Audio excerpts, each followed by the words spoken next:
And now onto our dinosaur of the day, Centrosaurus, which was a request from Cole via Patreon, so thanks, Cole.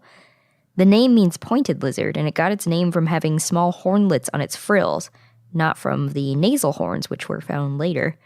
It was a Ceratopsian that lived in the Late Cretaceous in Canada and has been found in the Dinosaur Park Formation. Lawrence Lambe found Centrosaurus along the Red Deer River in Alberta, Canada. Then later Centrosaurus bonebeds were found in Dinosaur Provincial Park. Some have thousands of individuals of all ages. And Centrosaurus was described in 1904. It's possible that there's so many of these individuals because they died while trying to cross a flooded river. Bonebeds may have also be from a watering hole that disappeared in a drought. Centrosaurus may have the largest known dinosaur bonebed.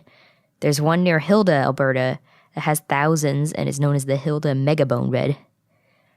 There are Styracosaurus on top of the Centrosaurus remains, so some people think Styracosaurus displaced Centrosaurus in the area.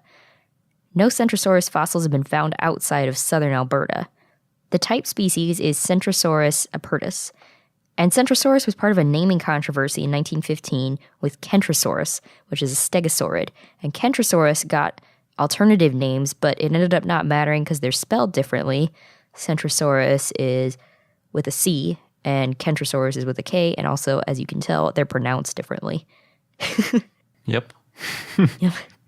But if you're reading it, it's not as obvious. That's true. One species, Centrosaurus brickmani, was reassigned to Coronosaurus in 2012. It wasn't named until 2005, but then renamed in 2012. Centrosaurus probably traveled in large herds, and it was about 20 feet or 6 meters long.